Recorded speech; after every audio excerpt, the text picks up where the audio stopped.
Type 4 hypersensitivity reactions are mediated by antigen-specific effector T cell. This is the only class of hypersensitivity reaction which are triggered by T cells and hence are known as cell-mediated hypersensitivity or delayed type hypersensitivity. These are called as T cell mediated immunity because in all other class you saw that it was antibody mediated immunities, whereas here it is different. It is the T cell mediated immunity. That is the hypersensitivity is because of the T cells. And it is called as delayed type hypersensitivity because the reaction to occur and the symptoms to show off, it takes about a period of time of 6 to 10 days. Hence, it is called as the delayed type hypersensitivity. Some of the example of this includes the nickel allergy and allergy to poison ivy, and also microbes that escape the immune mechanism and cause prolonged infection, for example, mycobacterium. So usually when there is a microbial infection, what happens? Our body clears it off. But some of the microbes, what happens is they are not eliminated from our body. Okay. So they cause prolonged infection, particularly this mycobacterium, which will be remain hidden from the immune system. So after exposure to the antigen, they alter the self-antigen. Self-antigen means our antigens. So once inside the body, these chemicals covalently bind to the normal glycoprotein present on the skin and form a new antigen. So like all other hypersensitivity reaction, type 4 hypersensitivity also develops in two stages. One is the sensitization or the primary contact and effector stage or the secondary contact. So all the four hypersensitivity have two stages. One is sensitization, other is the effector. In sensitization, you are just sensitized. You don't show any symptoms. It is the effector stage that is problematic. Sensitization stage refers to the first stage. Here the primary contact with the antigen sensitizes the T cells and the antigen specific memory T cells are generated. So what happens? Your T cells are getting activated and your memory cells are generated in sensitization. So in sensitized state, hypersensitivity occurs in a period of 6 to 10 days. It can occur. So what happens is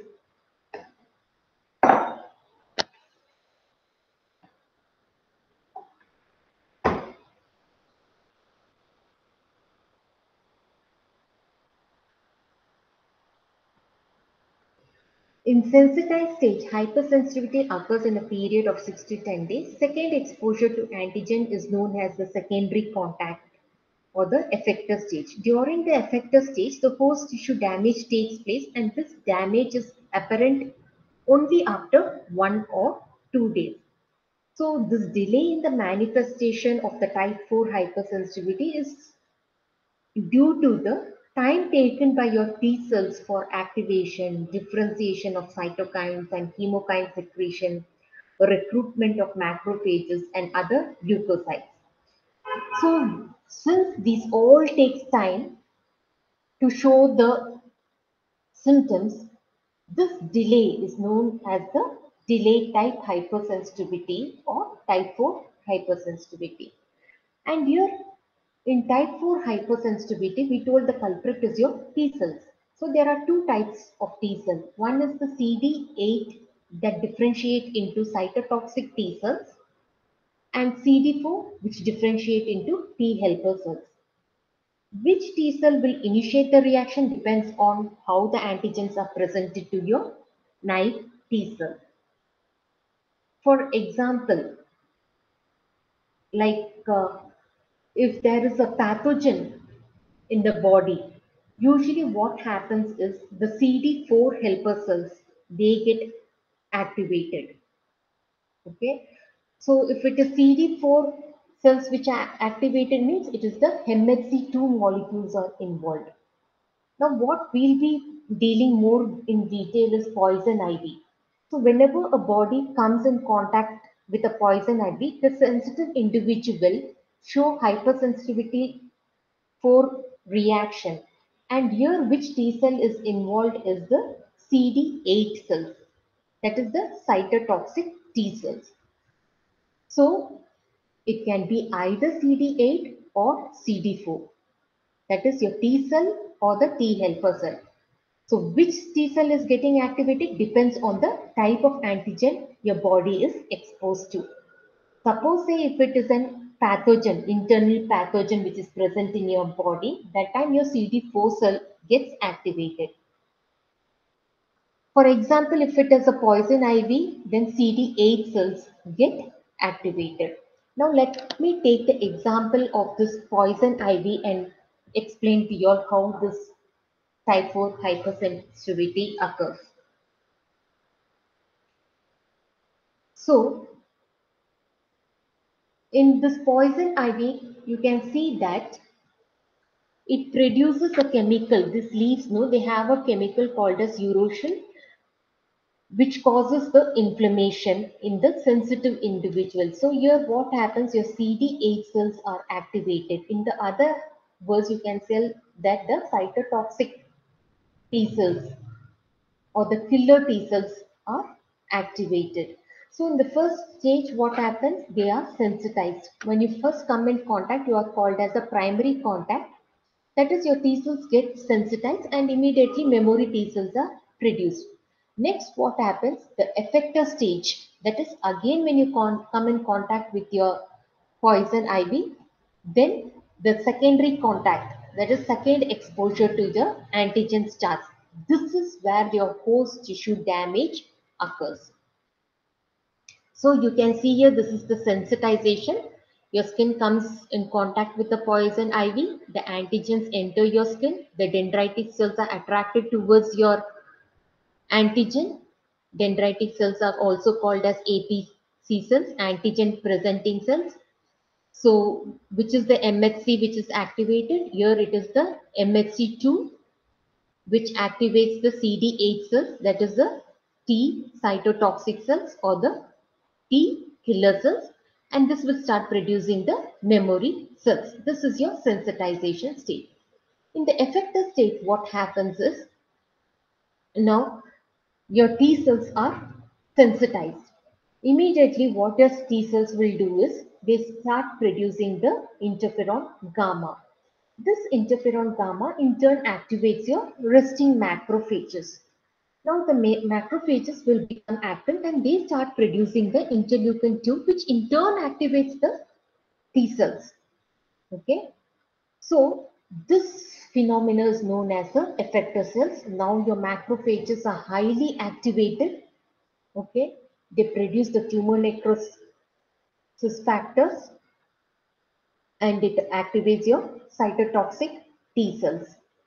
So next stage, what happens, you can see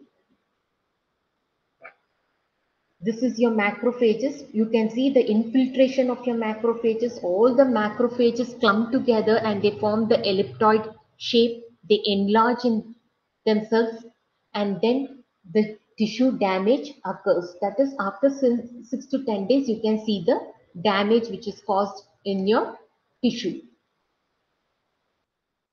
So look at here. So whatever we told the effector stage here.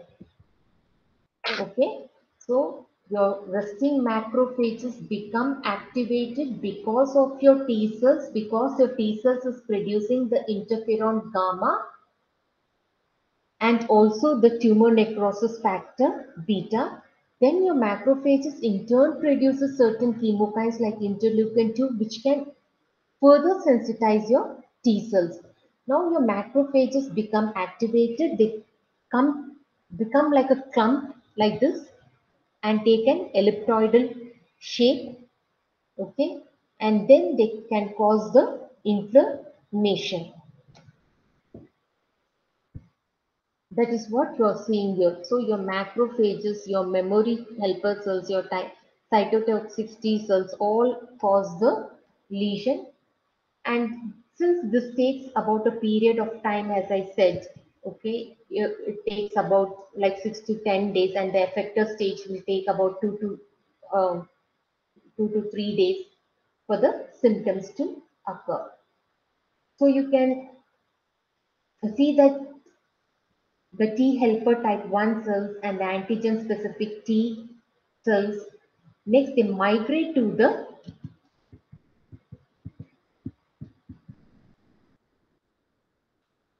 site of infection and work towards the elimination of the pathogen or the poison by cell mediated response.